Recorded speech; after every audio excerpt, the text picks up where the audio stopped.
Assalamu alaikum everyone. The topic of today's lecture is data models. Let's have an overview of our previous lecture. In our previous lecture, we discussed different stages in database system development life cycle. In today's lecture, we will discuss what is a data model, then record-based data model, which includes hierarchical model, network model, and relational model. After that, we will discuss object-based data model, which include entity relation model and object-oriented model. In the end, we will see what is a data administration and database administration. So let's start. First of all, what is a data model? A data model is a collection of concepts that can be used to describe the structure of a database. Here, by structure means the data types, the relationships, the constraints on the data. It is actually a model that represents real world. So it is a simple representation or sometimes graphical representation of a complex real world data structures. The purpose of data model is to represent data and to make data understandable. On the basis of three-layered ANSI Spark architecture, we have three different types of data models. First, we have external data model. So, external data model deals with the user views. It represents each user's view of the organization. So, in external data model, we describe all the major user views of that organization.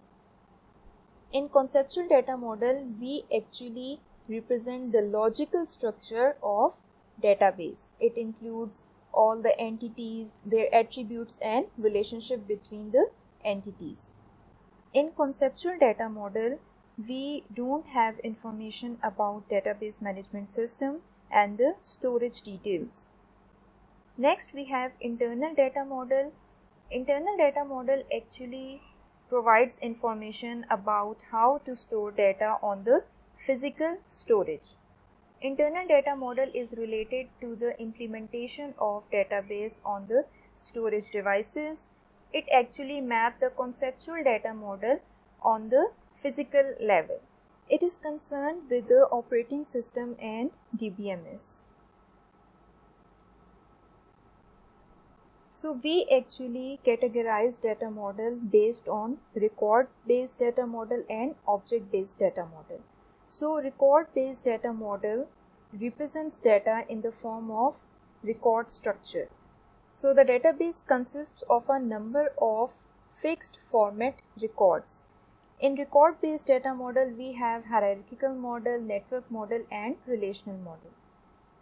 Next, we have object-based data model. In object-based data model, we use the concepts of entities, attributes, and relationships. In object-based data model, we have entity relation model and object-oriented model. All these models describe the data at the external level and conceptual level. First, we have hierarchical model, which is a record-based model. It represents data as a hierarchical tree structure. Each branch of hierarchy represents a number of related records. So, in hierarchical model, we represent the data in the form of tree. We have nodes and edges. So, node represents a record while edge represents a set. Here, by set means relationship. For example, this is a simple tree structure.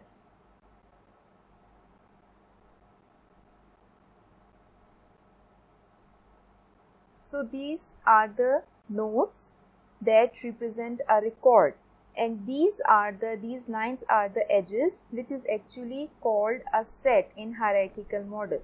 So this set actually represents the relation between these two nodes. In hierarchical model, we have one parent and multiple childs.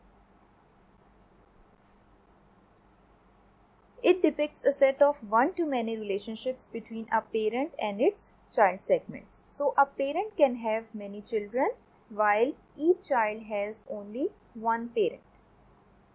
Like here in this diagram, first we have root node. So it can be a department or it can be a university. Next we have three different students. So this is student ID, this is student name John, and this is student age. Next we have Anil student, and next we have Rohan. So we have three different childs of a root node. Next, the John student has taken the course C#. The Anil student has taken two courses, Python and Java. This is the course ID and this is the course name. Similarly, Rohan has taken Perl course and C4 is the ID of this course. So here you can see that student can take multiple courses, but a single course can be taken by only one student because it supports only one-to-many relation. To retrieve the data from hierarchical model, we need to traverse the whole tree starting from the root node. Next we have network model. In network data model, data is represented as collection of records and relationships are represented by sets. Same like hierarchical model. We also have nodes and sets in the network model, but the data is organized more like a graph and are allowed to have more than one parent node. So network model is actually an advanced form of hierarchical model. Here we represent data in the form of graph. We have nodes and then we have edges. Nodes represent records and edges represent the set, that is relationship between the records. Here a child can has more than one parent. Like in this diagram, you can see that course 1 is taken by two students, student 1 and student 2.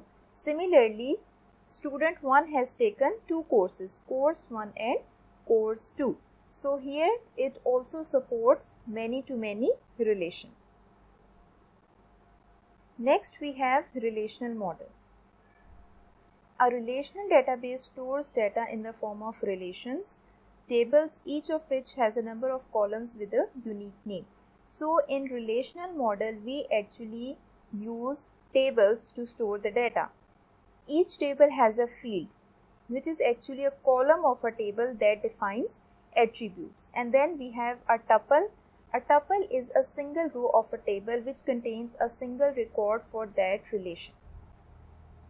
A column of a table represents a field and a row of a table represents tuple. It provides us with the structured query language that allows us to interact with the database, to retrieve and update information from the database. The DBMS that uses relational model is called Relational Database Management System, and we have SQL Server, MySQL, MS Access as relational DBMS. Here you can see that we have two tables. One table is branch and the second table is staff. So here the columns of branch table represents the attributes of branch. We have branch number, street, city and postcode. Similarly here these columns like staff number, first name, last name, position, these columns are the fields of the table and they represent the attributes of staff.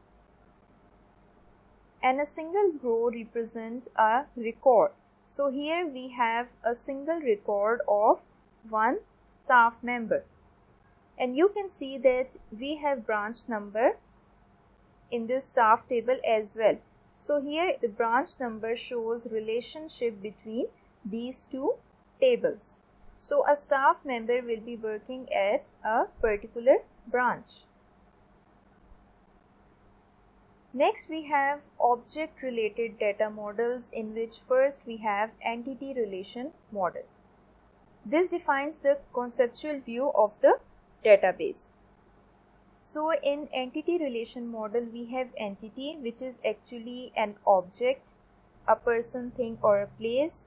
Then we have attribute, which are the characteristics of an entity, like the attributes of a person is person name, person's ID, person's age, person's contact number. These are the different attributes that define the entity. Then we have relationships, that describes an association among entities. We have three different types of relationships in entity relation model. First, we have one-to-many relationship. In one-to-many relationship, we can take example of an order placed by a customer. So a single order will be placed by only one customer, while a customer can place multiple orders. Next, we have many-to-many relationship. Here we can take example of a relationship between students and courses. So a single student can take multiple courses, and a single course can be taken by multiple students.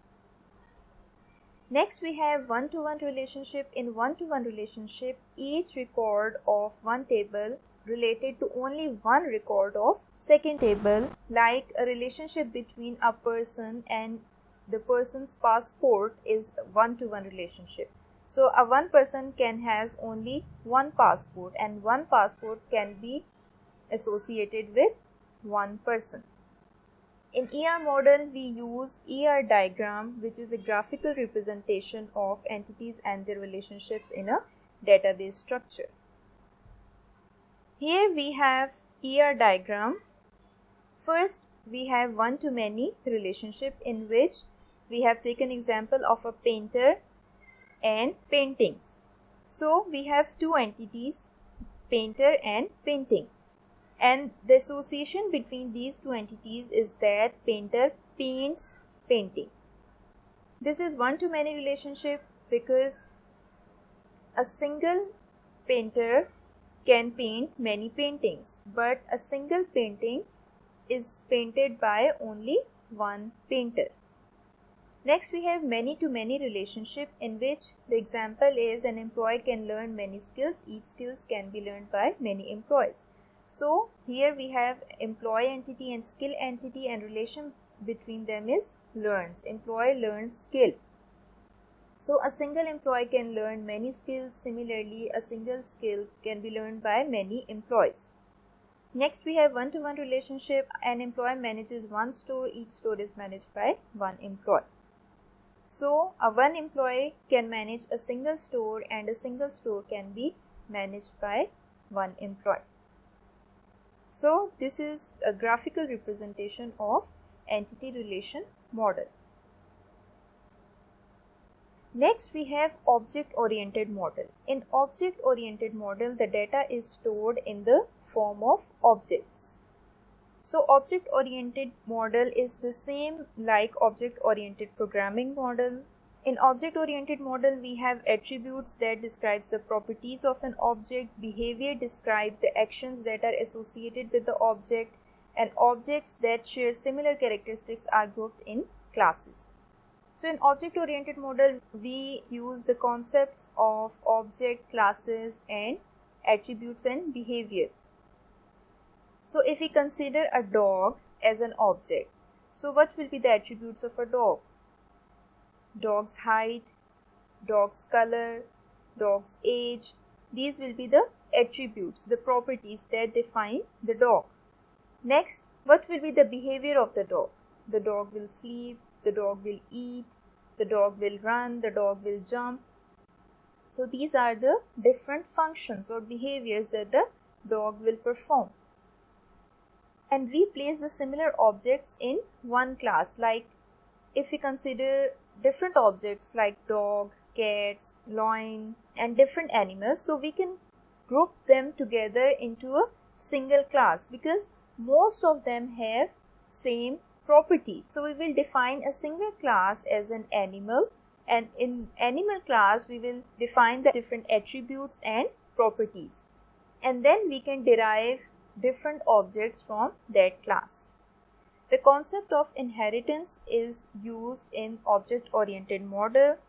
So inheritance means that we can inherit or we can take the attributes and methods of the classes above it. For example, we define a person class, and in person class we have person's name, person's ID, person's age, like basic attributes of person. We can inherit different classes from person's class, like we can define employee, we can define manager, we can define student. All these classes are inherited from the person class. They will inherit the attributes and methods of person's class. So the database management systems that are built on object-oriented model are called as OODBMS, Object-Oriented Database Management System. In object-oriented database model, the application and database use same model. Like we have a single program for application and data management. No translation is required from database to application program. Like here you can see we have two objects, one is employee and one is department. In employee, we have defined the attributes of employee, which is name, job title, phone number, salary, and department ID. We have methods of employee, which is get hired, change number. There can be other methods as well. Similarly, in department, we have department ID, department name, and then in methods we have that the department can be changed. So these are the different data models. Next, we have the evolution of data model. So this is basically the summary of all data models. Initially in 1960s, we have hierarchical model, which then advanced into network model. So in this model, we have difficult to represent many-to-many relationships in hierarchical only, because we have seen that in network we can apply many-to-many relationships. Structural level dependency, no ad hoc queries. So these two models does not support ad hoc queries. So ad hoc query actually depends on the value of variable. So every time you run that query, it will give the different result. We cannot predefine the ad hoc query. This concept of ad hoc query comes with the relational database systems. The relational databases are conceptually simple and they provide us with the SQL. Then the entity relationship, it is easy to understand but limited to conceptual modeling. So we can only have conceptual design from entity relationship and it doesn't include implementation component.